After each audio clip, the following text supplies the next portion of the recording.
Okay, hold on just a second. I gotta there's Jen. Hi, Jen. I'm gonna bring you up. And, oh, my camera. You guys, I got a new camera and while I fix my camera, Jen, do you want to get us started?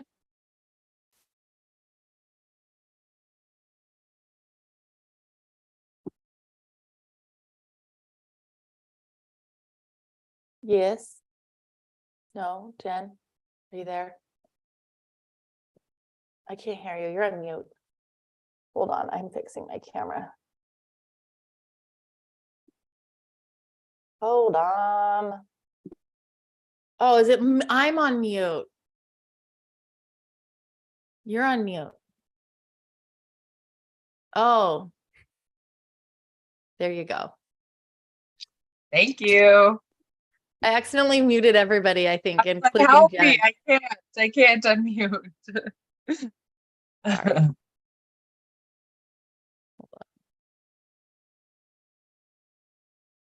Jen, do you want to get us started with our intentions? Yeah, so Curly and I were talking last week. For those of you that aren't familiar, our brand is Building an Empire State of Mind.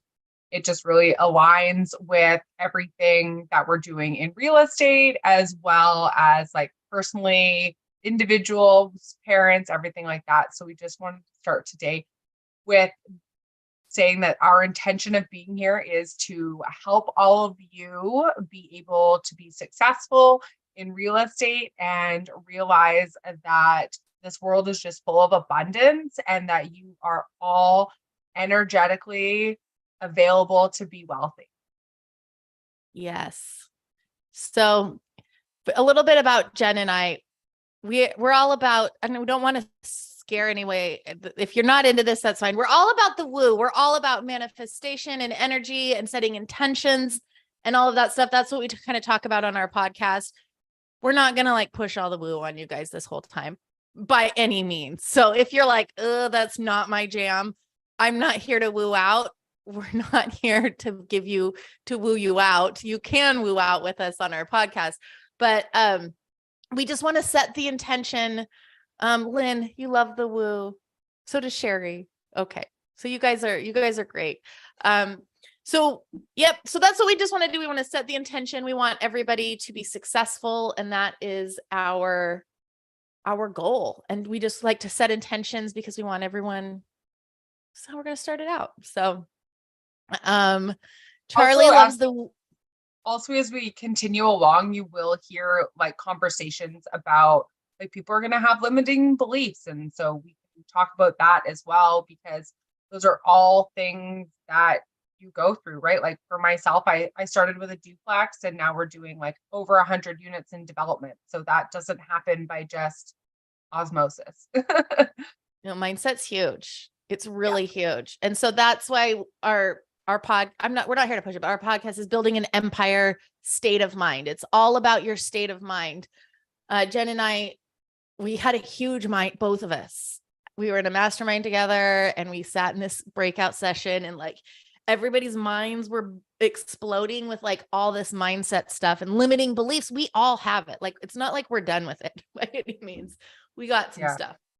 So, so we are going to definitely, that's going to be a key component is the mindset and limiting beliefs and encouraging. So anyways, so today, is there anybody new here that doesn't know about who we are, what we're doing? We can do like a quick run through because I know people are always adding. Brandon, you're new. Welcome. So Jen and I, are both sub-2 students. Rebecca's new, Ray's new. Okay, so we'll go over this real quick. We're both sub-2 students. I've been in real estate, mostly traditional real estate as passive for a while, for the last 10 years. I just found PACE about 2 years ago and started getting into the creative stuff. And Jen is also, I'll let Jen tell her story of where she came from and where she is now. And we also have a podcast where we help people get their mindset straight. And we want to help. Our biggest goal for both of us is to help people get their own deals. So Jen, tell us a little bit about where you started, when you started, where you came from and where you are.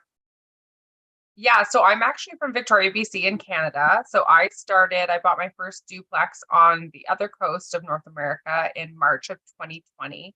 And from there, basically just got really comfortable with always being uncomfortable, got into a 9-unit townhouse development. We now do custom builds and have 46-unit and 71 townhouse developments that are just about to break ground. And then in terms of like how Carly and I met, we just really like right off the bat, we shared a cab, we hit it off. It's nice to have someone to lean on, who's also married, has, our kids are all under 6 years old. And so just really like teaming up with someone to continue to push ourselves as well as just help other people, because I think people make real estate way more overwhelming than it needs to be. And it really doesn't have to be that hard to be successful.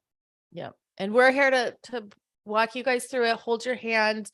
We'll go through some agent outreach and like how to find good prospects and how to call people today. Yes, we both have kids under 6. Well, I have a 6-year-old and then everybody else is under 6. Mine are 5 and 2 in August. Yeah. Yeah. So yeah, Brendan, you too. So you guys get it when you're little, when you're the parent. So Jen's got her business. I work, my W-2 is I work with Pace. But I also have my own business and we all do our own things. So yeah, you guys, Christopher, you get it, 6 and 9 months. So you guys get it. You want to build the best life for your kids. And you also want to be the role model, be like, you can go out and get this, you can do it. Especially I know Jen and I are like, for our little girls, we're like, you can be the boss, you can be and so, and we both struggled with that. Something we bonded over, like, we're both the driving forces in our business. And we're like, we want to be the best mom. We want it all. We want to be this moms. We want to have all the business. We want to go on the trips. And so no, we're not having anyone unmute right now. If you guys have any questions, you guys can raise your hands. Charlie raised their hand. So, it derails us if people just unmute on their own. But if you guys have something to add, please use the chat. We're reading that chat and raise your hand. So another thing I just want to bring up real quick. So all the elephant leaders, if you're like, these people, Jen and Carly, aren't my vibe, that's fine. You guys can go to any leader group you want. You'll find them in the Elephant Challenge and it's under accountability groups. Please go to somebody that is an official one and that has the elephant leader next to their name. We do have people that are well-meaning, and they're just not on the same board, on the same page. So all the leaders have to be on the same page. You guys can make money from this, and we want you guys to make money from this. I'm going to post it after this. You guys, if you bring a lead, you get so much money. If you find a buyer, you get so much money. And so we have money that you guys can make. It's all laid out that every single leader is going to do. So it's not, you're like, well, Jen's only give me $1,000 and Aaron Garcia over here is going to give me 5,000, so I'm just going to go to Aaron. Aaron's in here too. He's the Elephant Challenge leader. He's a sub-2 student, Gator and everything. So if you guys see him, say hi. I just saw his face pop up. So just so you guys know, you guys can make money. Oh, and you guys just came from Dumbo Dell with Don and Mike. So yes, everybody's going to have something different. We do suggest like date around and find your group. Once you found somebody you jive with and that you love, I would suggest just sticking with them. But yes, Joe, the Elephant Challenge is different from the Gator method. The Elephant Challenge helps newbies get started in real estate. We will help you find deals and hold your hand on getting your first deals and helping you make money from them. Gator method is a community by Pace where it helps, where you lend. So you'll find Gators in here. If you need earnest money deposit to put down for this deal and you say it's like $5,000, you don't have it, you can find a Gator and they'll be like, here's $5,000. I'll give it to you for your EMD, but I want a little bit more back. So they make money on that. So that's, Joe, what the difference is. Do you need an accountability partner? Pamela says, no, you just need to be in a group, be in a leader group. Any one of us, you're in the right place, Pamela. Okay, so let's get started. Jen, where should we start? Should we find about Jen had a really good, I would love Jen to start off with that. I think today what we're going to do is we're going to talk about how to find a good market. And then once you know, we're just going to touch on that. We're not going to go very deep into it. And then we'll go into agent outreach and we're going to talk about how we can call. I can make some calls if you guys want. You guys can make some calls, kind of like we did on day 4 of the Elephant Challenge. So Jen has a lot of good tips for finding a market, a good market. Yeah, the largest one, and someone used Chick-fil-A as well, but looking to like larger companies and where they're opening stores or have stores, right? So my example was Starbucks. They spend hundreds of thousands, I mean, if not maybe millions of dollars on research and development, right? They're not just opening on a corner because they whimsically felt to. Like there's lots of data behind it. So looking to see in the markets that you think you want to go into, like what's trending, right? Are there new businesses like those McDonald's, Starbucks, Chick-fil-A's opening, or is it like your mom and pop type stores? Because that is going to really impact on how many buyers are going to be interested in buying that deal from you. If you're in a population that's so small and the rentability isn't that great, then there isn't going to be as large of a buyer pool. Whereas if, find like your major hub cities, and then like what we call them is those bedroom communities, just kind of like on the outskirts. So your price point is going to be lower for getting deals under contract and purchasing. And then rents will slowly be starting to catch up. So there's going to be a really large buyer pool for those types of markets. Yes. And some people are like, well, I live in North Dakota and I want to look in my backyard. That's where I want to look for deals. That's fine. But make sure you know some people in North Dakota. There's just not a lot of North Dakota and South Dakota investors that we know of. So it's okay to get those that you're like, well, I don't think anyone's moving there.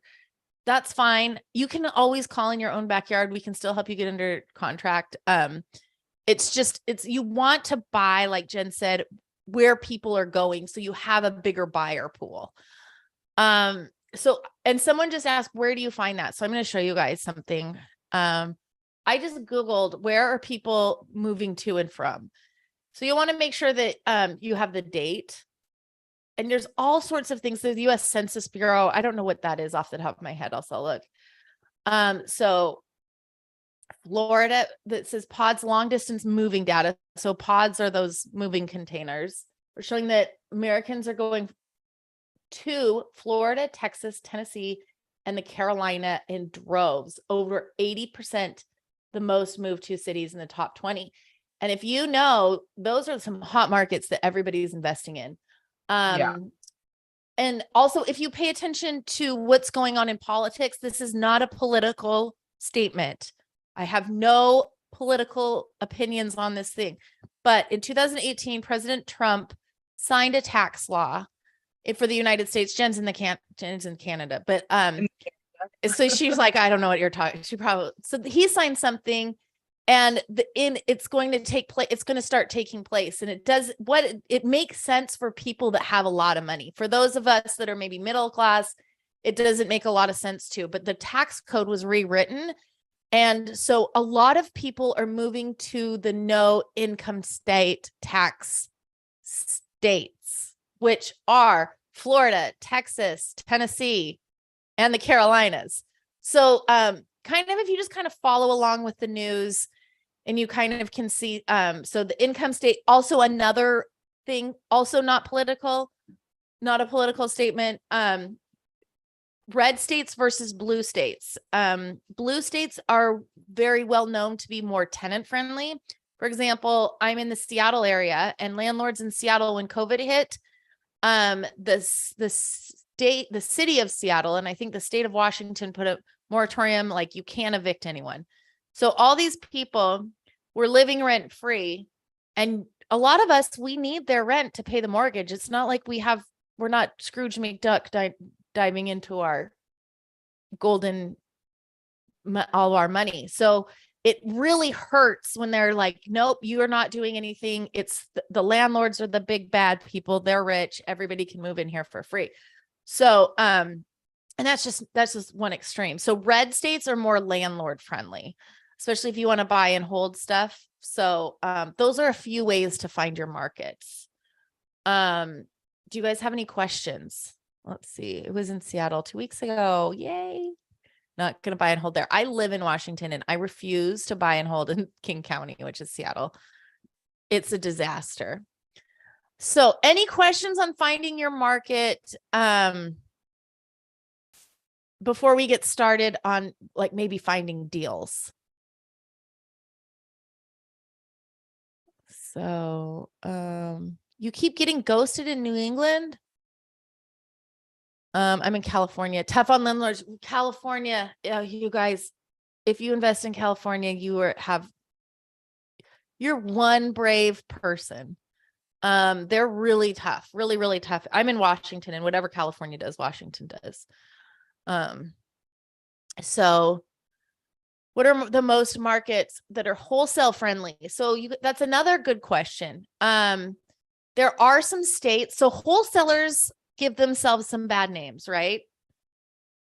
They can, if you're going to wholesale and you get it under contract, there's been wholesalers that just like get things under contract and they don't have buyers and it's locked up too high and then it falls through and then it pisses everyone off. And then states make laws around wholesaling.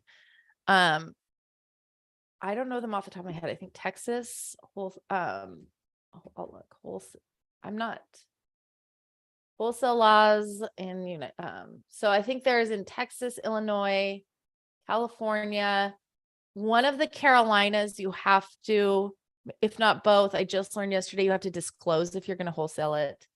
So that's a lot harder to do. So another good way to find the market is if you look to be a landlord in is that sun belt along the bottom. There's no snow that you have freezing pipes and you have to shovel. Like the biggest thing is you have to worry about air conditioning. So those warmer states are really nice. I was investing in Kansas City for a while and they get a lot of snow and I didn't realize that. That's a huge expense for a landlord too. Hurricanes and tornadoes. That's right. Then you have hurricanes and tornadoes. So there's not a bad place. Like Valerie, you're saying, what about Ann Arbor, Michigan? It's not an oversaturated market. I don't think. But so the way that we do it is more creative. So when you guys, we're all sub-2 students and PACE teaches us creative finance, which is,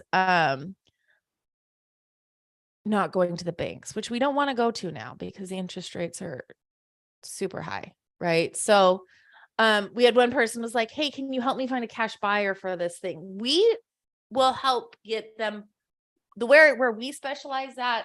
If you guys want to go to the banks, you can. It's going to be harder to find cash buyers in this market, for higher stuff, unless they're very low.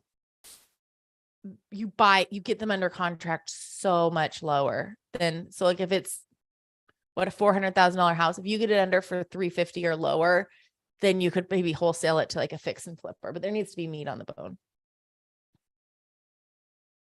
Jen, I'm talking a lot. Do you have anything to say? No, I agree with everything you're saying. Does anyone have any questions in regards to finding a market? So someone had just said, like, do you find it challenging to do deals when you live out of state? So the first one, like I bought and held for myself, was actually across the country during COVID. So everything was shutting down. And I found that it actually made me put more systems in place and really have to rely on a property manager. Whereas, we build locally. So if someone doesn't show up or, something needs to be fixed, like my husband and I are always like, oh, it's only a 45-minute drive. And like, it's a lot easier for us to go to site, do it ourselves instead of putting those systems in place so that you're not using your own time to do it.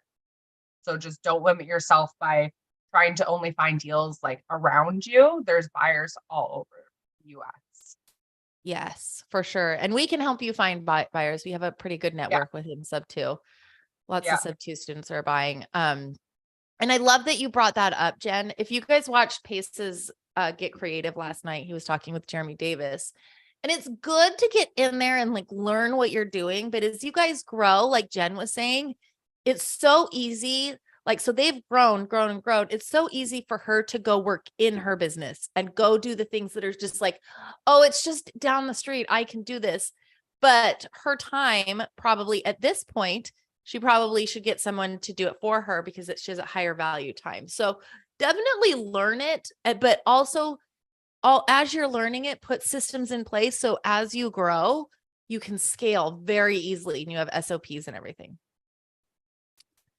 So, so Pamela wants to do Beverly Hills. So that, do you have buyers, Pamela, in Beverly Hills? That is the question. We highly recommend.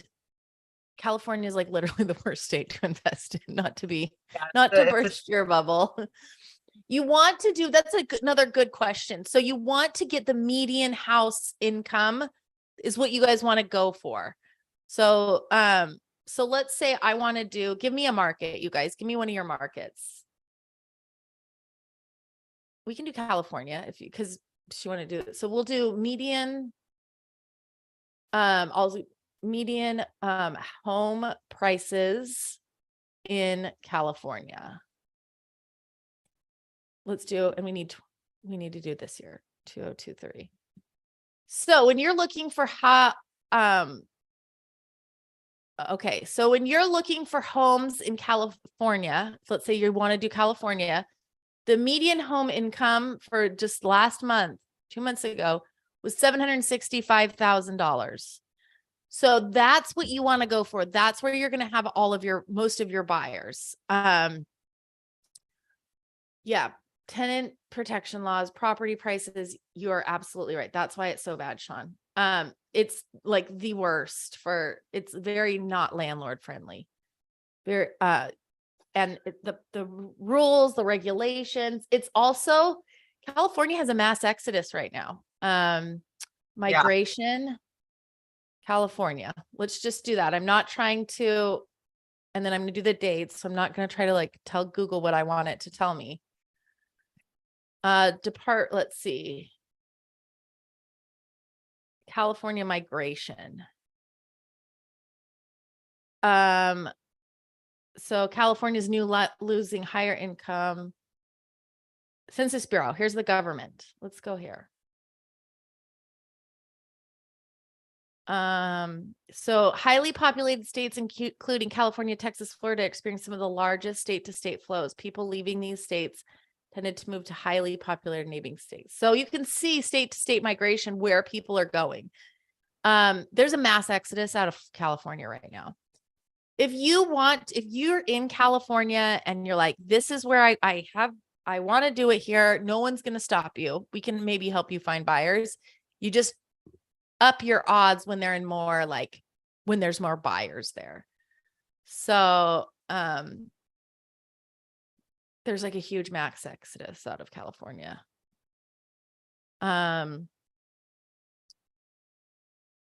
Over 5 million people. This is the New York Post, so I don't know how, whatever, but it says over 5 million people left California in the last 2 years. So, Sean says, I did a census growth search recently. That's a good thing. Utah, Idaho, and Texas were top 5. I'm from Idaho, and I can tell you every time I go back, it's not the small town Idaho that it was anymore. It's definitely, Utah is like the new Silicon Valley because it's a red state. So they have good, it's good for businesses. And if you look in like, I'm from Utah, if you look South Jordan, like Adobe, I can't think of all these tech businesses are moving down there too. So that's a good place. Utah's a really good place. Okay, let's see. Any other questions on the market, on how to find your market? Does anybody have anything to add?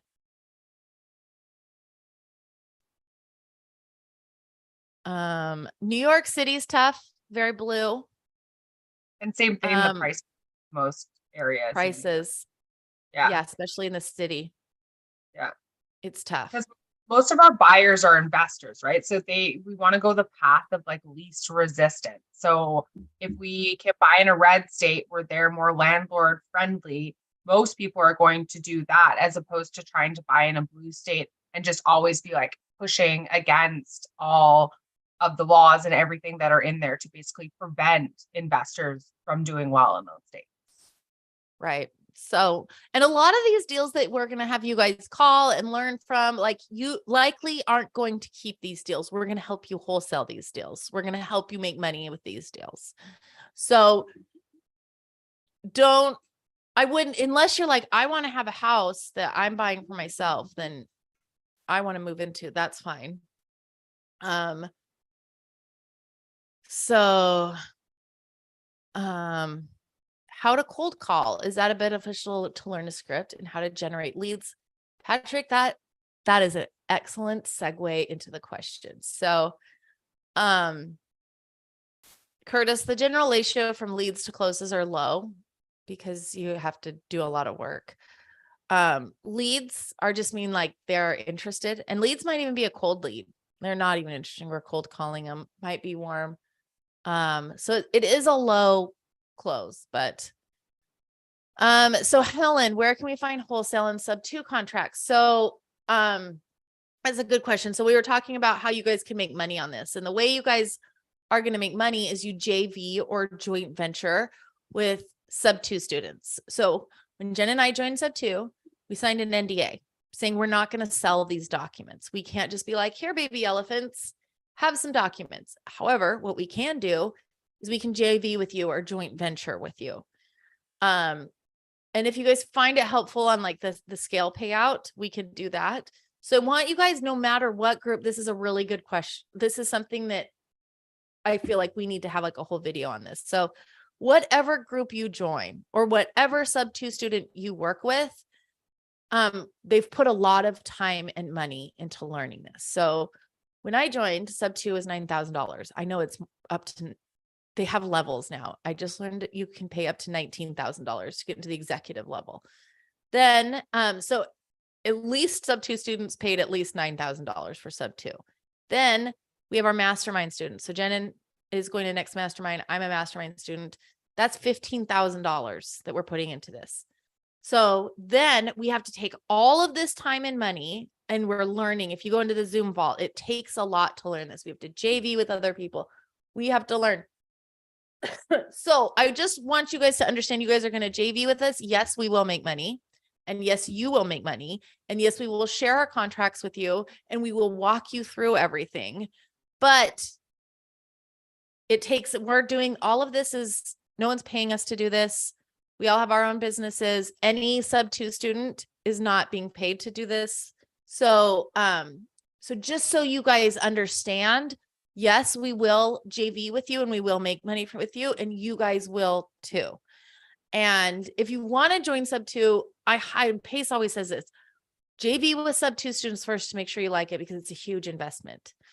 Mm-hmm. So I want to set that standard to being like, we're not handing over contracts. If you guys have a deal and you come to us and you say, I have this deal, Jen and I will sign a JV contract with you. We'll say, this is, and I'll share with you guys what every single sub 2 elephant leader is doing for this. So I just don't want you guys to think like it's free contracts, free everything. Like, we have put a lot of time and money into this. And because we are putting a lot of time and money into this, and this is free for you guys, yes, you guys can make money from it, but yes, we will too. So, yes, we all work with Gators. Freddie. Yeah, it's good to know going on. So we're not going to hide anything. We're happy to help. Everybody wins here. No one's not winning. So what Jen and I were thinking about, showing you guys how to find possible good deals, to cold call, to even call an agent or to call a seller.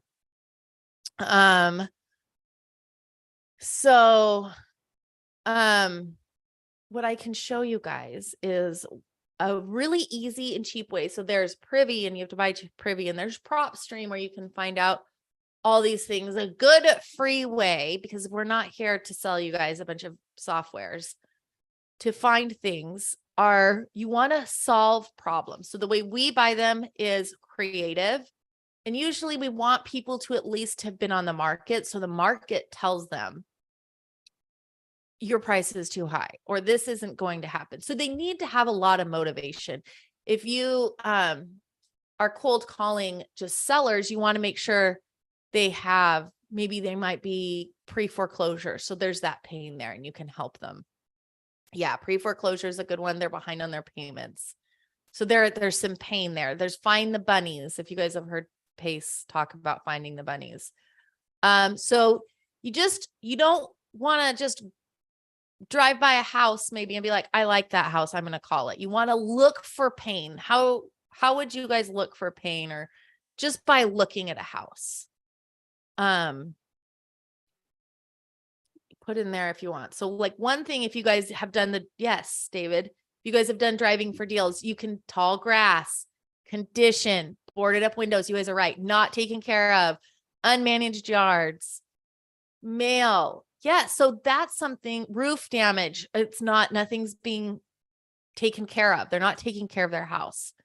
So that's just by looking at a house. You can be like, ugh, there's no pride of ownership here. So yeah, you said when you say your mom has a house a rental house in DFW, she's looking of selling it. So that's another thing. If you know someone that you might want to sell it.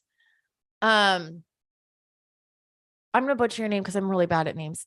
Tia, if I said your name right. Like that's something we could bring to, if you guys have things, we have a form and you guys can fill it out, and then we can work with you guys and we can go over these and we can work them on the Zoom so everybody can learn. Tia, thank you. I apologize if I butcher names.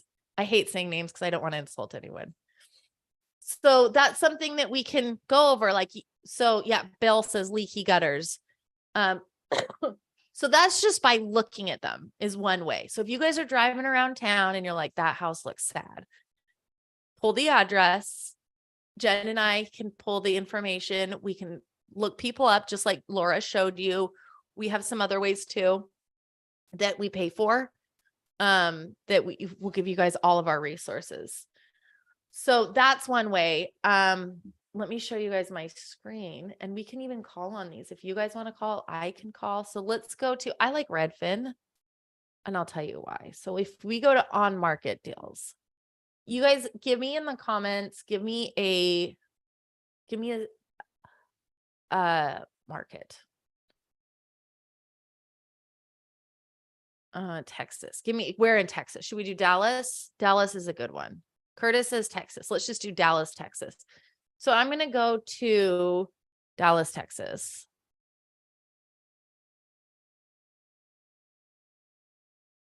And then, so I'm going to search Dallas, and then I'm going to come here to all filters. And here's another pain point, the time on Redfin. They have been trying to sell this bad boy for more than 90 days. So that's some pain too, right? They're like, I want to sell my house on market, but I can't. So a lot of reasons might be, one, they have it priced too high, but they need it priced at that, because if they don't, so when sellers sell their house on market, they have to pay closing costs. They have to pay 2 realtors. They have to pay all this stuff. So it's usually about 8% of the sales price. So a lot of people, this is it's called low equity. They might have bought 2 years ago. They have like a 2.9 interest rate, which is fabulous, but they don't have any equity. So they probably might owe 300,000 on it, and it's going to cost they need to sell it at 320 to pay everybody to break even. They're not going to make any money. So that's low equity. Yeah, you're buying the interest rate, especially with creative. So that's a perfect one. And on Privy, I need to get Privy so I can show you guys.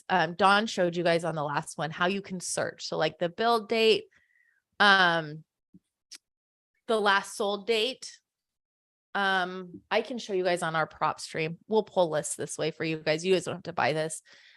But so high days on market, that's another pain point. So let's see all 600. I don't know the Texas market very well.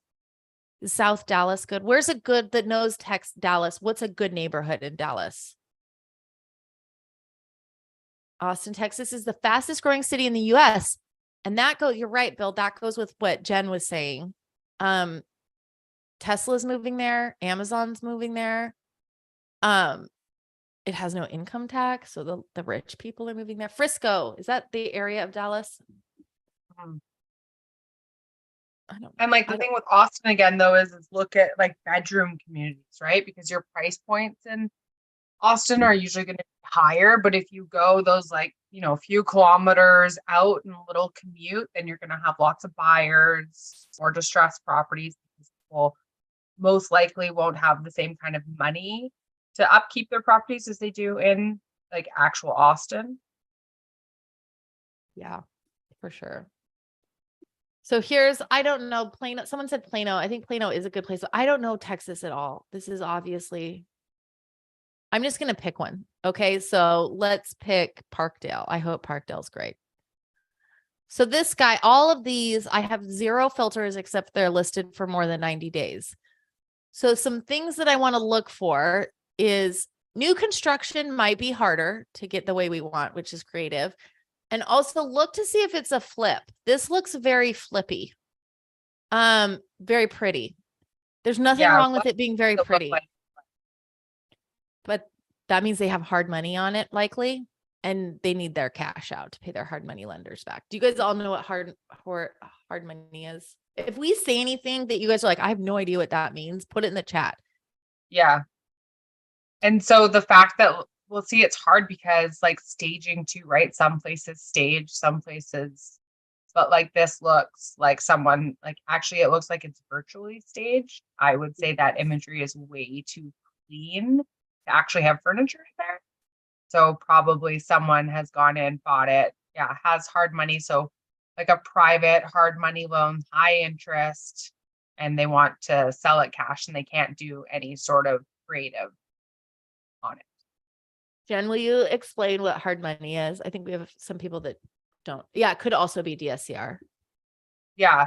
So hard money is, it would be the same if you use like a private lender for your renovations, right? Short, high interest rate. There's no way to do any sort of creative financing with it because it has to be paid out and paid back.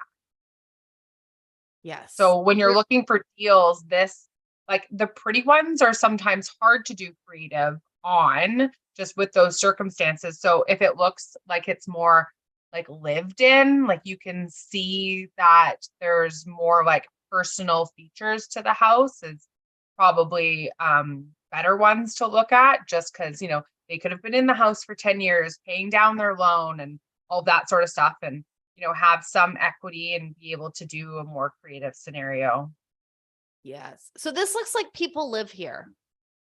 Like it doesn't look like, I mean, it doesn't look bad by any means, but it does not look overly staged. Yeah. It looks like a real home. So this might be a good one.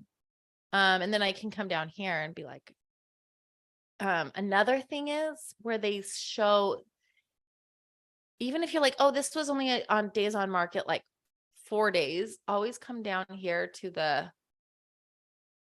I don't know if Redfin has that or is that just realtor.com? They do have it. I can't find it. Sometimes there we go. Time on Redfin. So it was 89 days, but they also have history. Property. They should have history. I think that would only be a realtor.com. Yeah, they have it in here. I think they've been taking it off because I like Redfin and I used to use it all the time. Realtor.com. Here it is. It's right here. Oh, there we go. So you can see sometimes people are like, oh, they put it on March 13th and it kept getting like price change, price. Oh, this one contingent. Contingent means there was an option contract to buy it. Looks like it fell through. So you can kind of see what's going on. A lot of realtors like to do take it off the market for a few days and then put it back on. And then it's really, so it doesn't look like it's been listed for 7,000 days. Yeah. So, Pamela, you said, is this the same as a traditional loan process? What do you mean by that? Oh, for hard money. Yeah, they go by I think for hard money, it's not as the same. It's a high interest rate. It's a short-term loan, and they look at the property, how much less about your credit, more about what the property can make. Is that right, Jen?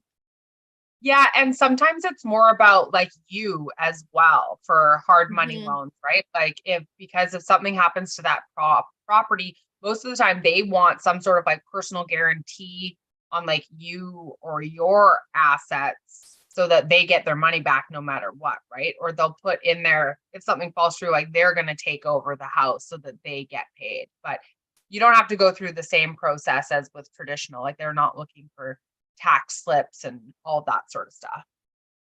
And we can tell if there's I don't know if you guys can with Privy, but Jen and I have a program where we can tell what the mortgages are on here. So, and we can help you guys with that. So like this one, if you guys want to find out, don't go buy this, you guys. We're not trying to sell anything. We'll help you do this. It's expensive. I use someone else's and I use Jasmine's. So don't go out and buy this, but this is helpful. So I can come in here and be like, what is this one? So if I want to see, maybe this is something that I want to look at. Oops, that was another one I looked at. That's here. Okay, so here we can find out what the mortgage is. We can see if there's hard money on here. This always isn't right, but this is that property we just pulled up. Holy smokes. This is not a good one because they have a 10% rate, adjustable rate on this, and they only have $25,000 left. So, this would not be ideal for subject to because they want. Yeah, Privy does show mortgage information as well. I need to get it so I can show you guys because that's the one that Pace uses. This one has a lot more information in addition to Privy. We should probably get Privy, Jen, so you can show them on our stuff. Because you guys, yeah, never touch an adjustable rate. So so you can kind of go through and see how they look, but it doesn't hurt either to call. Just call on these people and just find out what their pain is. So you don't want to call me like, hi, will you let me take over your mortgage when you call an agent? You want to be like, you want to build rapport. People buy or sell to people they know, like, and trust, right? So you want to be like, hey, Jen, the realtor, how's it going? And I like to be like, listen, they always want to know, are you a realtor? Be like, I am not a realtor, but I can represent myself in a real estate transaction. So they need to know this. By law, they have to talk to you in a certain way. So, because they could possibly be representing you. I'm not a realtor and Jen's not a realtor, but we can do real estate transactions. We can do them ourselves. And you don't have to be licensed to do real estate transactions. We can act as our own realtor. So when you guys call people, let's say you're calling agents and you're like, hey, hey, I'm Carly. I'm not a realtor, but I can represent myself. I just want to call and ask about like 2831 Date Street. How's it going? Tell me about it. So you want to ask more open-ended questions, less yes and no questions. So so you want to be like, how is it? What's going on? Why are they selling? You want to find their pain. You want to find their bunnies, like, and just kind of find out. And I'm like, listen, I'm not going to waste your time. Don't get on like a 20-minute phone call. They get frustrated. And I can understand that when you're like, you let them go through like a 45-minute spiel. And then you're like, well, I want it subject to, and they're like, that's not even an option. So you want to kind of like, be like, I want to be respectful of your time. Tell me about it. I might be interested. I'm an investor. My partners, I invest here. The way we do this is we will take over the existing mortgage, depending on how much is left, or seller finance this. So this might be a better seller finance one. And David, we'll get to off-market property. That's like a whole different right now. We can get to that. I'll help you with that. But right now we're doing the agent outreach. It's just easier and it's free for you guys. If you guys pull the off market deal, you guys are going to have to, we'll pull the lists. We'll go over this for the off market deals too. And for Joe asking the exit strategy for sub 2 deals, it's to wholesale them and make you all money. Or if you want, hold them. Yeah, or you can buy and hold them. It's an either or. It depends on what like your situation is and where you are in your investing career. If you're brand new, wholesale some to build capital to then buy them. Yeah, for sure. So exit strategy is likely going to be, and Jen and I, we'll pull lists that fit our buy box. So if you want to sell them to us, we'll pull lists that fit Pace's buy box. Pace will buy from students only. So if you guys have something that is in Pace's buy box, you'll have to JV with, you don't have to do it with us. It just has to be a sub 2 student. So it's nice for you guys because then you guys can get a chunk of money, like Jen said. Yeah. Misty, did you come up with a price if we found something we wanted? I don't know what that means.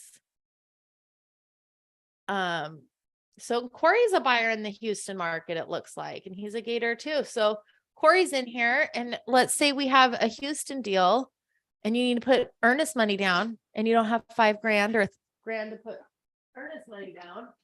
You can be like, hey, Corey, you want to Gator this deal, which is put down the earnest money so I can get it under contract and then I can sell it to you. So we can all make money together. So there's so many ways of doing this. You guys can do it with each other. Yeah, hard money lenders are everywhere. Corey wants to Gator all the deals. So we have a Gator in here. This is good to know. I'm the Gator community manager, and I tell all the Gators, come into the Elephant Challenge groups and let people know you're a Gator. So you guys are going to, if you guys are going to find deals, we have Corey Saxon here. He has the money for your deals. He is your money man. Joe's a Gator. Sheila's a Gator. Steve's a Gator. See, You want me to put in the chat that link for the JV form so that they can submit their yes, deal? yeah. Will you, if you guys have deals and you're like Atia was saying, my mom might want to sell something, put it in there. We can sit and look at it with you guys. I'm going to pause the chat because Jen just put it in there for a second. And I'll show it to you guys. I need to change it to Jen's name too. Sorry. It's Carly Edgen. It's the same form. It's the same form, but we do ask that at least you talk to the seller first. So if and we'll do cold calls. We were going to do them today, but I think we ran out of time. We can do them on Wednesday. So put it like, you'll have to talk to them first. You're not, if you find like a driving for deal thing and you're like, hey, go call on this. We ask that you at least have like a contact with the seller. Like I was just telling, another baby elephant brought me a deal and she's like, I have a friend. And if you have a friend, then you've made contact with them, so that's okay. So don't just be like, I found a house with tall grass and a broken window. Will you call it and skip trace it? We want you guys to work on it too, so you can learn, and we'll coach you through those calls. So these are all the things, and this is going to be helpful for you guys when you can, a lot of this, I should make these for baby Gators. These are for people that know what they're doing and they want to dispo a deal. I should not make these. So a lot of these things you guys won't know. But just get the information, as much information as you have in here. I actually make a new one for baby Gators because you guys won't have as much information. Baby elephants. I mean, yeah, baby elephants. So, yeah, and let us know. You can DM us in the group, or Jen, we should get an email for both of us. So just reach out to us. Jen, is yours Jennifer or Jen? Jennifer Properties.ca. Jennifer at Champion right now. Properties.ca.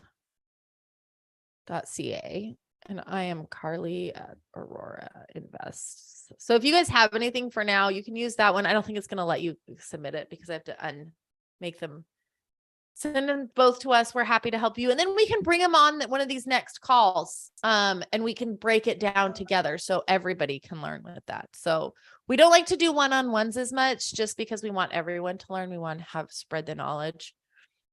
I'm going to have to go in like 5 minutes because I'm also the Gator community manager and I have to do a welcome Zoom with our baby gators. So, do you guys want me to make a call before? Do you guys want to hear how it goes? Jen, do you want to take over now? Yeah, why do you want to make a call and then I'll take over? Yeah, let's find a deal. So I'll unmute the chat. I actually have one that I know is actually a really good one. So it might be better. I have one in here in Washington that has low interest, low equity, and high days on market. So that's like a lot of pain. Let me pull it up. Hold on so you guys can see it. My husband's been like, will you call on this? Will you call on this? Will you call on this? And I haven't called on it. So I'll hit 2 birds with 1 stone. Let me pull it up. Okay.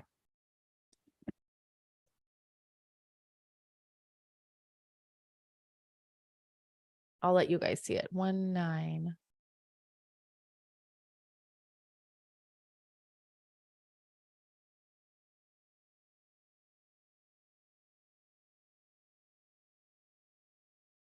There it is. Okay, so this house has been on 62 days. So the pain is a little bit. I believe it also has low equity. And I Instagram stalked. Okay, I didn't. My husband did. It's good to Instagram stalk the realtors too. She follows Pace and Kevin Cho. So she gets creative finance. So you guys are going to get a lot of realtors that are like, this is illegal, and they're going to hang up on you. It's not illegal, I promise. So mortgage. So their estimated loan balance is $733,000. They're asking $750,000. So just enough to cover this. And their interest rate is 3.76%. So below 4% is probably pretty good. Another hot tip is if you do it on Redfin, they're going to have you want to call this guy who's their Redfin agent. David, Gator questions, go to support at manifestu.com.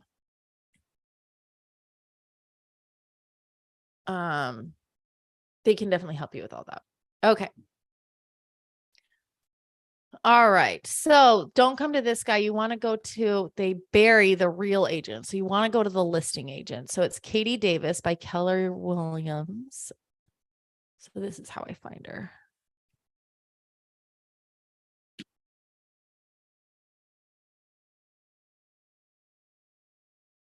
And I like to look for her cell phone number before I get the office number, because then they want to send you to another realtor. You don't want to talk to another realtor because then they want to represent you. And then you have another 3% in there.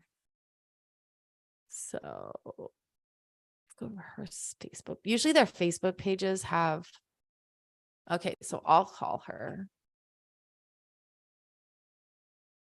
And you guys can listen.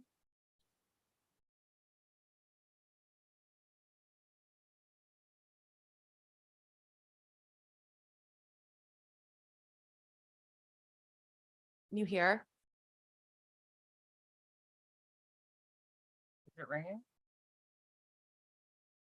Hello, this is Katie. Hi, Katie. My name is Carly Grunman. How are you? Good. How are you? Good. I'm calling about your property on Harris Avenue. I'm a real estate investor. I can represent myself as an agent. But I do have some questions about it. Can you tell me a little bit about it? It looks like it's been on market for a little bit. Why are they wanting to sell? So he bought this property a year ago for the exact same price that we're listing it for. Oh, okay. He bought it for his daughter to Mhm. move into, and she lives in Virginia and did not move across the country. Oh, So- no. It has been vacant for a year. I talked to him about renting possibilities, this, that, and the other. He just wanted to see if he could sell it. Yeah. So, and he's not interested in really reducing the price. Yeah. I wouldn't Because either. he would, I mean, he's a businessman in a lot of senses, and so he would, it would be a great midterm rental. And Yeah. so he's gonna just give it a little bit more time, see what happens, and then probably rent it out if we don't go under contract. But we do have somebody who's interested. We've requested the loan assumption package, and we've Okay. got somebody who's interested in assuming the loan. Nice. Okay. So that you just answered all the questions I was going to ask. Like you just went down the list. Awesome. Right. So that was my next question because the way that we buy them is subject to, Subject to, yeah, not loan assumption. Reached out about subject to as well, and Yeah. I put it out there to him. Yeah. He's not really interested in that. He's like, well, what if the renter that they put in there messes up the property, and then I have, or if they Yeah. default and then I have to put money into it and try to sell it again. He's like, if I'm going to do subject to, I would just rather midterm rent it myself. Yeah. I get that. That's kind of his, yeah. Yeah. Well, if that other one falls through and if he does it like the way we do it, everything goes in our name. So like, the only the thing that stays is the loan in his name and like everything else gets done. And for peace of mind, if they're like, this is our whole business. So like, we won't default on it, but like, God forbid we defaulted on the loan. There's a deed in lieu of foreclosure. So Yep. he doesn't, you sounds like you know about this. You don't have to take it over and then we've been paying it off. So he has probably more equity into it too, but it sounds like he's got some options. So, Well, could you yeah, your name and just a quick brief synopsis of how you guys do it, for so sure. that I can put you in my notes, and then also like, where are you based in Boise? No. Oh, I've had this number since college. I'm never letting this number go. Yeah. I'm Gig Harbor. Oh, okay. Yeah. So we're local-ish. I mean, we're in Washington. Yeah, if you can tell me like your company, or because I also am a super active realtor, and I know that we're going to be coming up. I currently have not yet actually executed and concluded a subject to, but I'm very interested in it. Yeah. And so I'm like open to when I have the factor person or deal that comes across my table, I'm definitely open to connecting those dots. Yes. So I'm on a boat right now. If you can text me a synopsis, that would For be awesome. sure. I'll text it to you. That's awesome. We call you unicorn realtors. Most realtors are like, hang up on you and like, that's illegal. Don't even talk to me ever again. So I appreciate that. Are you familiar with Pace Morby? Yeah. So Totally. he's one of my partners. We work closely together. So, Great. the creative finance king himself, I'll definitely send that over to you and let you know. So I really Maybe we should appreciate do that. coffee sometime if you're in Gig Harbor. We should. Where are you? Yes, let's. And in Gig Harbor quite a bit actually this Friday. Oh my God, you have my number. I'll text you. Let's have coffee and just talk Okay. about real estate stuff. It doesn't even have to be about, Awesome. yeah. So that's so awesome. I'm glad we made this connection. Thank you so much, Katie. Likewise. Yeah, likewise. We'll talk to you soon. Okay, talk to you soon. Okay, bye. See how easy that was? This was, you guys, it's not that easy. Yeah, I was like, that was a dream phone call. Most people are like, It's never that so easy. no. They're like, that's illegal. No, never heard of it. You can't buy a house that way. You're like, Yes. talk to you later. Oh my God, you guys, that was like literally the best agent call I've ever had. I'm glad you guys all got to see it. But we'll do ones where they're not going to be nice because you guys will get that. But so I just want to make, oh shit, I got to go in 1 minute. And we actually have to go because it's on my Zoom. No, we don't. Never mind. It's on the other Zoom. Okay. So what I was just going to say before I leave you guys, Jen's going to be here to help you guys. So we ask why they're selling it. What will they do if they don't sell it? She told us. exactly what I have to go through. She like hit my list and I can't think of it all. She just hit everything what I was The going to fact that he was ask. open to an assumable loan, he's an investor, Oh, he's like a business guy. yeah, Business people get it. Those are the people you want to work with. So, um, so, um, GD says, I wish, please run a class for this. Thanks that you're in the class. yeah. So come back. If you guys thought this was great, I have to go to my gator meeting right now. I'm like going to be 1 minute late to the baby gators. So, come back to, yeah, you're going to be a baby gator. Okay. You're going to come over there too, JB. I'm butchering your name. Okay. So come back. We'll go over more agent calls. We'll pull lists. We'll show you guys how to do this. Your homework for tonight is go on any market you want, make some calls, or at least make a list of agents that we can call with high days on market. You guys can't pull if you guys have Privy, you guys can pull, you can pull the interest rate. So just make a list. And then on Wednesday at noon Pacific, we'll come back and we'll call those lists. So Yeah. oh, good. I said your name right. Okay. Well, I got to go. Jen's going to stay with you guys. Thank you all for coming and you're amazing. Talk to you later. Bye. Bye. Is there any other questions in terms of like finding a market or finding deals through Redfin or realtor.com?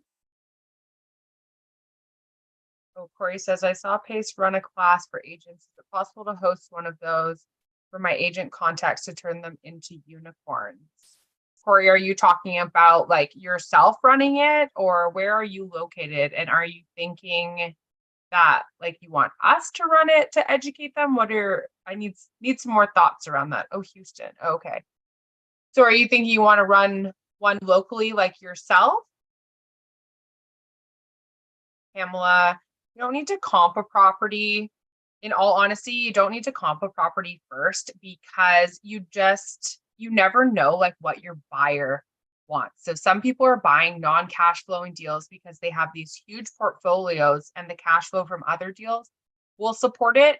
You don't know if someone wants to like fix and flip it. You just have no idea. So the fact that you can like call properties, call agents, build those relationships, and then have buyers is like the number one. Comps is more if you're going to do a fix and flip, you want to be able to comp it because you need to know like what you're buying at, how much someone's going to put in, and then what they could sell it for to do that strategy. But you can also let them figure out those numbers because I mean, they might have a construction company, so their construction costs are much lower. So definitely just getting past all those barriers and just finding deals.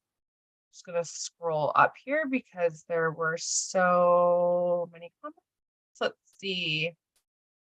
Oh, Corey, someone that is sub 2. So Corey, are you thinking like just someone who's local to Houston you want us to reach out to and help you put that together? Is PropWire to find leads? I've actually never heard of PropWire. I think sticking with like PropStream or Privy, especially since you guys came into this world through Pace and that's what he showed all of you was Privy is a really good one. What is the schedule for this Zoom meeting since this Zoom is new? We do our Zooms Monday, Wednesday, Friday from 12 to 1:30. And then on Fridays, it's just 12 to 1 because we run our podcast live at 1. Find your buyers first. Like Pace says, yes, exactly. Like get in like free, just be marketing yourself all the time in all honesty and having conversations. And even if you don't have some like super high tech CRM, have a Google Sheets. And when you meet people, write down their names, contact information, what they're looking for, where they're looking for it, and then always be looking for those things, right? And keeping your ears open. You just never know how a deal is going to come together. So if a seller needs the cash for sale, let's say retirement, they have high equity, is it possible to do a creative deal? Yeah, so if they have high equity, that would be more of like a seller finance. So you can always do a hybrid, right? So a hybrid is basically using two strategies. So you can always do sub 2 on the existing mortgage. So say the existing mortgage is like $200,000 and the property's worth 4. You would decide on that contract price, and then you would be subject toing the existing loan, and then you would do a seller finance deal with the seller. So I mean, sometimes they're like 30-year seller finance. I mean, sometimes they're 0% and you're going to pay them a monthly payment.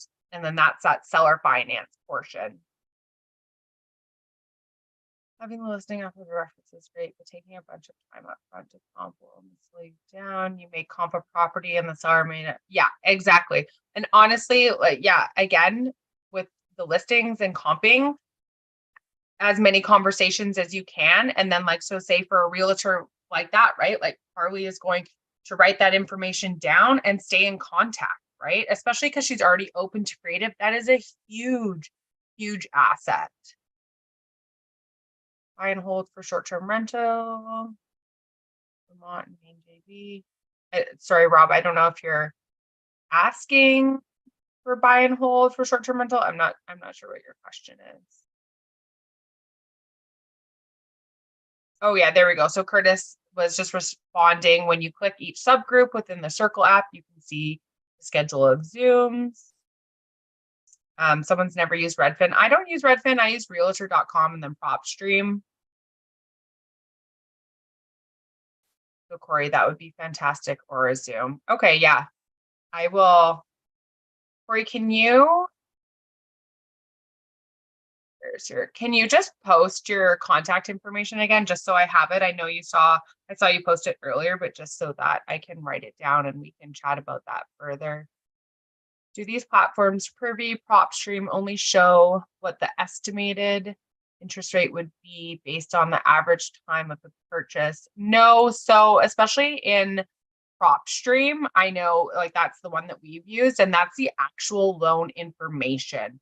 So it will show you the mortgage amount at the time of closing and that interest rate at the time of closing. So then it'll be less depending on how long it's already been active for as well.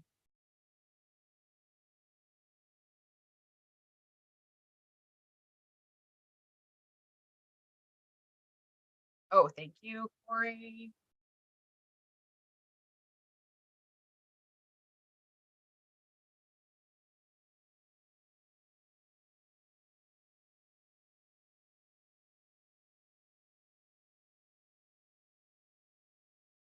Oh, Ray, Carly mentioned the scale payout chart for JV deals. Yes. So I think that's being posted in Circle. It was something that we discussed in our leader meetings. I don't know if that has been shared anywhere yet, but it definitely will be because everyone will be on the same schedule. I wonder if Aaron is still here. Hey, Aaron, do you know if it was posted anywhere, that payment schedule? Yeah, no, it hasn't. So I think that's something that's just being fine-tuned right now. There were a couple of conversations about like, what if this and what if that? And then once every sort of scenario has been explained within that, I'm sure it will be posted and we will be sharing it as leaders. Jen, can you repeat the schedule for you and Carly? So mine and Carly's Zooms are Monday and Wednesdays from 12 to 1:30, and then Fridays we do 12 to 1.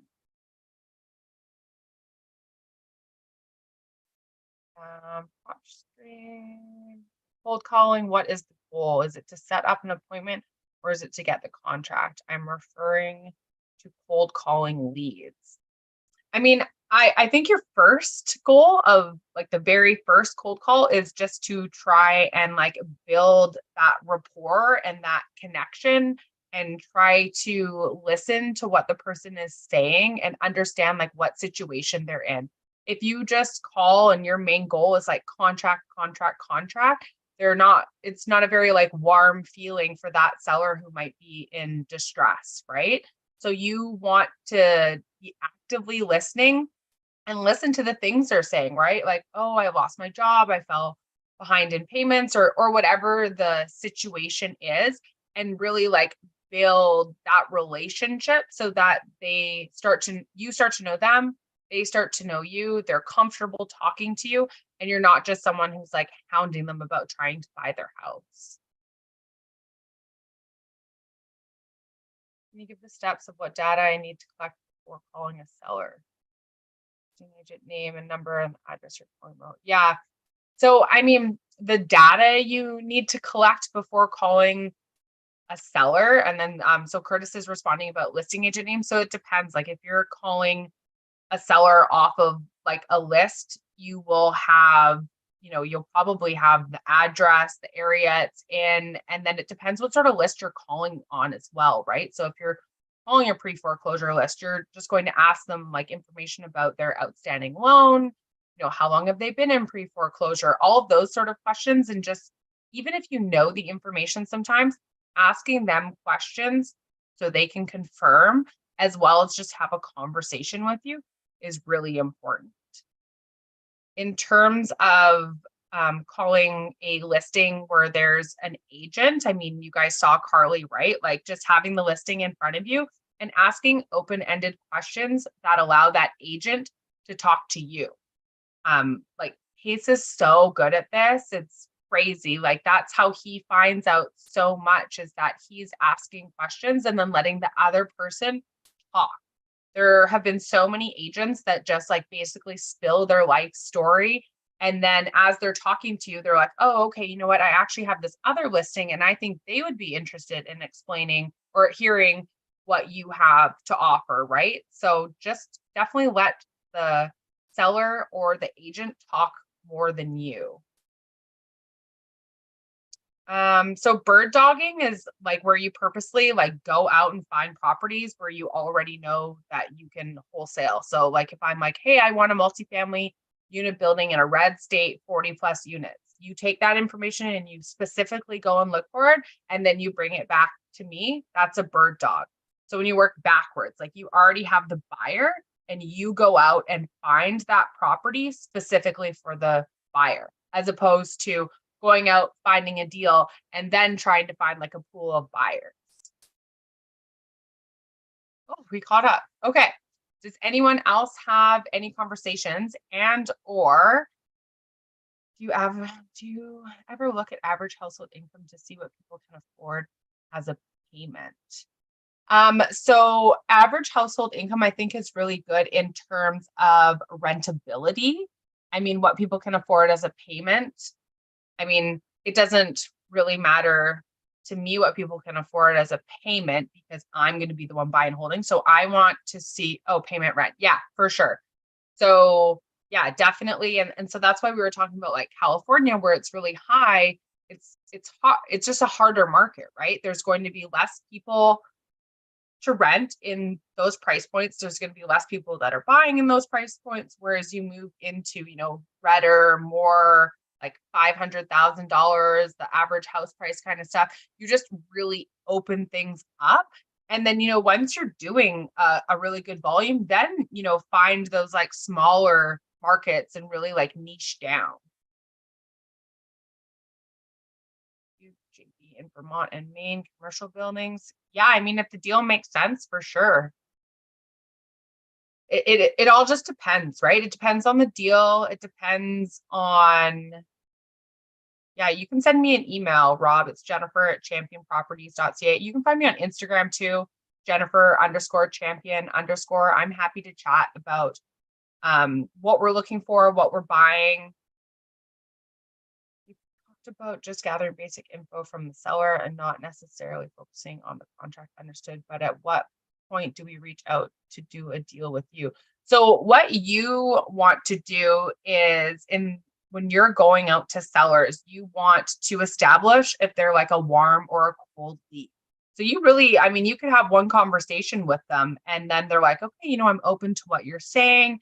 That makes sense. Maybe I need a little more information on this, like write all that down. And if they at any point give you any indication that they're open to creative or, they just want any more information, that's when you come to us and we can help you with those conversations in these Zooms.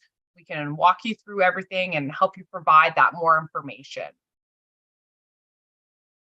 I would love to do a multifamily unit or larger out of the gate. Do you suggest this approach? I mean, I do multifamily. I love multifamily. I started with smaller. It's all about your mindset and your approach, right? Like if you know that you can do big deals, go do big deals because in my opinion, it's maybe an extra zero and it's maybe an extra few doors, right? So there's lots of multifamily buyers. I will tell you that in the multifamily world, people are more open to creative finance strategies and different ways of acquiring properties. When you're going towards single family homeowners, they don't really know about like real estate as a career or any sort of financing out of that like traditional mortgage. Okay, Jennifer just got an agent text and an LOI I sent this morning was approved. Now I need a JV partner. That's amazing. Are you looking for a money partner or what are you looking for in terms of JV partner? Hi Jen, what service can I use to text my driving deals list? I'm not sure. I don't do any text service. I know REI Reply does texting, and I think someone earlier in the chat. I'm just scrolling up here to see, but I mean, you can just Google it and look. I can find what other people are using, but yeah, we don't do text a lot. In all honesty, we just do like agent outreach, and we're calling people. You need a money partner, Jennifer. It's just a traditional, you're trying to buy it with a loan, or I mean, you can send me an email again too. And I can help you find a money partner. I'm not sure. Yeah. And so the other question I had, does anyone have any suggestions about what they would like to see in other Zooms that they think would be helpful? I mean, we have lots of ideas, but we also like to ask all of you so that we make sure that we're remembering like where you guys are in your journey as well and what you think you need help with. Yes.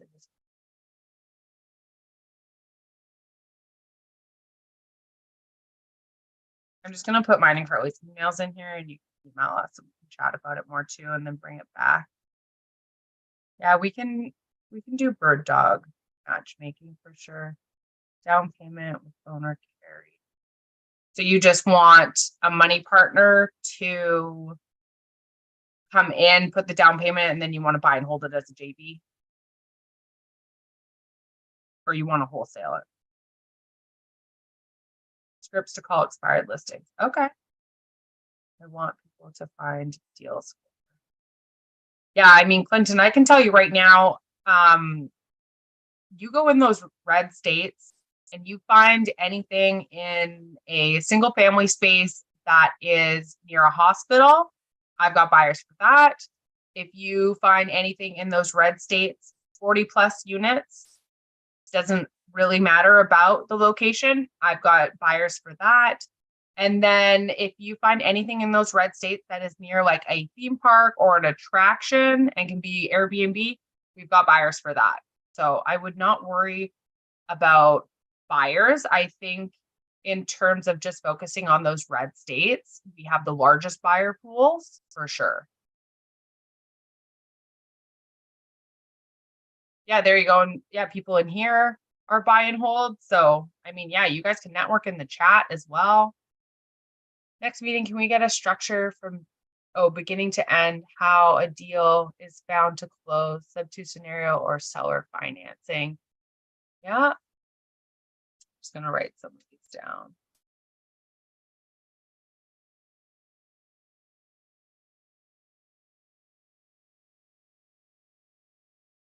Use help with how best to understand and then addressing the objections. One being, I need a realtor to sell my house. Okay.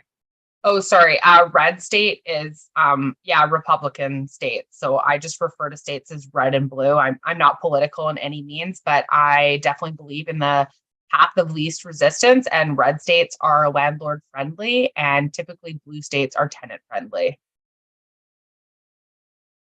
So overcoming objections.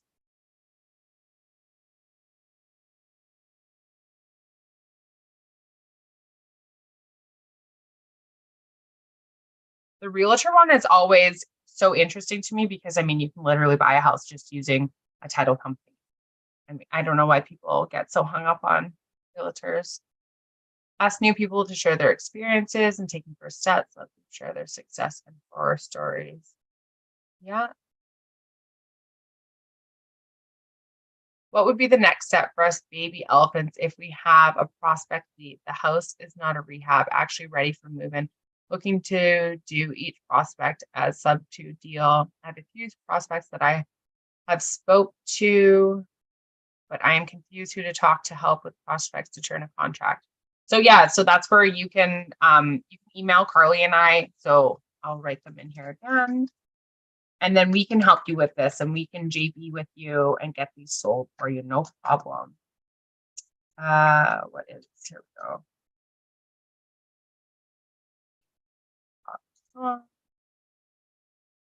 Sub 2 still 9K right now. I know Kate said he's going to raise the price in December. Oh, the mentorship 9K. I'm not sure. I'm pretty sure it's more than 9K right now. So like New Reach actually runs the sub 2 membership, and I want to say the last time I heard someone talking about it was already 13K, but I could be totally wrong.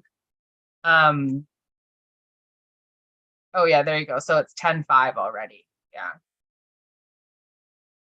Okay, does anyone have any last questions here about finding?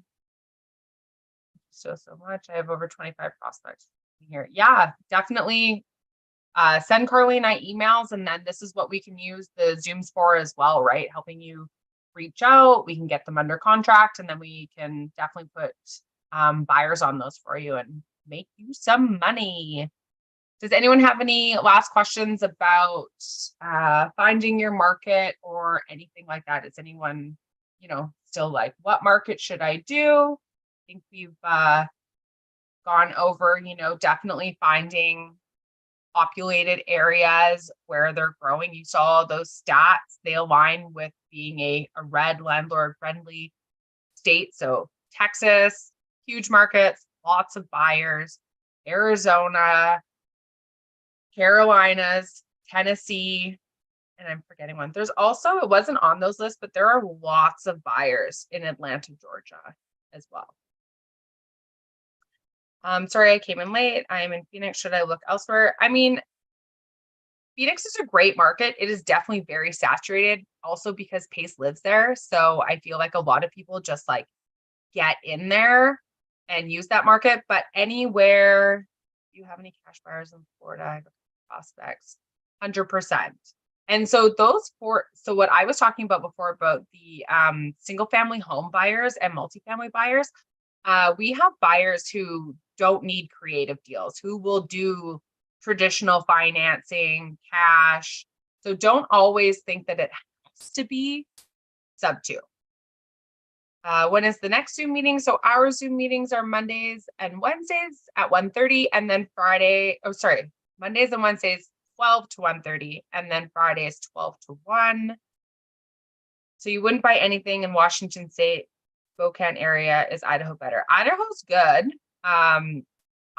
We wouldn't buy anything in Washington State, but that's not to say that there aren't buyers in Washington State. We're just saying your largest pool of buyers are going to come from landlord friendly states. There's still buyers. There's still people who buy in Washington State because that's their background, or their backyard, and that's where they're comfortable buying. So they're not going to move out of that. So yeah, don't let that discourage you. How do you feel about Nebraska as a red state? I've heard others say there's not enough people. Yeah, I wouldn't be flocking to Nebraska. I would find somewhere, especially if you're first starting, a area that is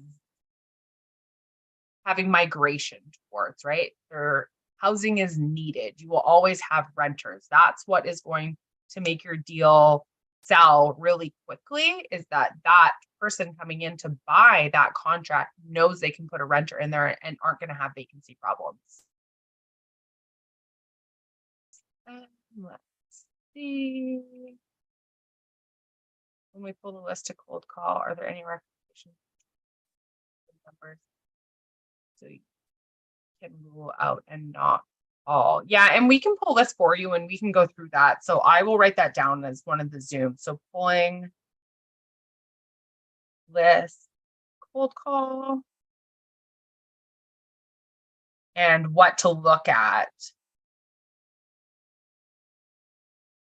for calling. Can your market be in a state different from where your business is formed? Absolutely. I mean, I'm in Canada and I buy in the US. So yeah, you don't have to, in terms of like your LLC and stuff like that. Yes. Yeah. So like so multi-family units. Yeah. Okay. Multi list. When you pull lists, you have to stack them with no extra, etc., to get more motivation. Yeah, I mean the most you can like niche down into those things for sure. I mean, you can just call the first list, but it will take you a lot longer and be a lot more time involving.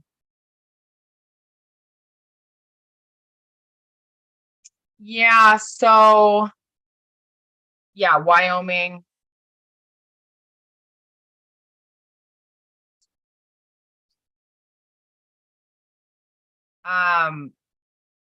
So in terms of anonymity, I think is what you're talking about, disclosing LLC owner name. You can do it so that like you have an LLC in Wyoming and then you have an LLC in the state that you're operating as well for those reasons. Do high property taxes play an issue on picking a market? Not necessarily. Like, so where I started investing, their property taxes are probably, man, like through the roof compared to here where you would pay like $4,500 for a single family home. You're paying like $7,000 for a 4-unit, but it just comes down to the market and what you can rent it for and does it cash flow. Yeah, David, you would need to talk to an accountant and a lawyer if you want to go like a trust route and all of that. It's so dependent on everyone's situation. Like mine is totally different. I'm Canadian, buying in the States, so I have to do something completely different than you. If you, depending on how many assets you hold, it's going to be a different conversation, all of that sort of stuff. When you JV on a buy and hold, do you create a new LLC for your JV partners? Yes. Do people pay for curated lists, i.e. property lists that meet their criteria, or do you have to develop the lead also? Sorry, I'm trying to read so many messages at once. Sorry. Do people pay for curated lists, i.e. property lists that meet their criteria, or do you have to develop the lead also? People might pay for lists. I mean, people are definitely, I mean, I think it just depends. Like you can start having conversations with people, you know, like what they're looking for, what they want. Leads are definitely better. Like if you have something and you're like, this is a warm lead, you know, that's, I mean, best case scenario for sure.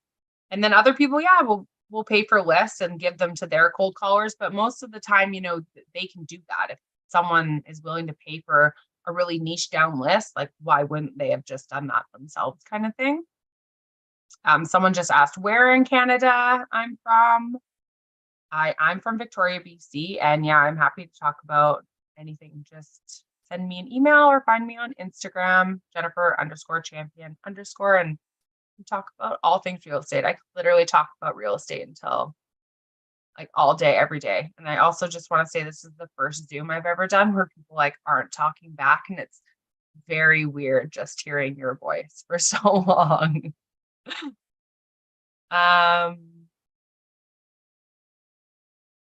Yeah, other people just talking about different sorts of deals. What all information would you and Carly need from us to gather on the prospect property before I email you with the information? Honestly, as much information as you have. So address, are they open to sub to? If you've had a conversation that you already know their outstanding loan balance, that sort of stuff, that's all really great information. Thanks, Erin. Yeah, the more information, the better, but definitely having that first conversation to find out what they're open to and establishing if they're actually a warm lead, right? We don't want you to just send us things and be like, hey, this looks like it would be a really good opportunity. It's been on market for 65 days. Here's the address. Like that. That's not what we want. We want you to pick up the phone, and we can help you with this too, but you're going to call the agent and ask some questions, and then we can establish if it's actually a warm lead and something that we can help get under contract for you, and then we can sell it, right? Oh, thanks, Fred. And thanks to you and Carly for what you do. Thanks. That's very, very nice. Yeah, this has been a very amazing journey, I'll say. So I don't know if anyone knows, but I met Pace just a year ago, and basically he gave me the kick in the ass I needed, told me to delete my business Instagram, get on my personal one, show my face, and basically stop messing around. And so I did that. I never thought I would be a elephant challenge leader. That was so far out of my comfort zone. So yeah, definitely believing in yourself, having goals, and aligning yourself with people around you who are after the same thing. So try to like also mingle baby elephant to baby elephant so that you guys can develop accountability, not accountability, but like a partner, right? Who, like, if you're having a down day, will be like, okay, pick up the phone, make the calls, right? That's how you're going to keep getting better. Can your market be in a state? Oh, sorry. Oh, when people respond, okay. Amazing. 1:30. I hope this was helpful for everyone. Again, same time, same place, Wednesday, 12 to 1:30. Bring your leads or bring your questions, and we will see you then. Hope everyone has a great day. Bye.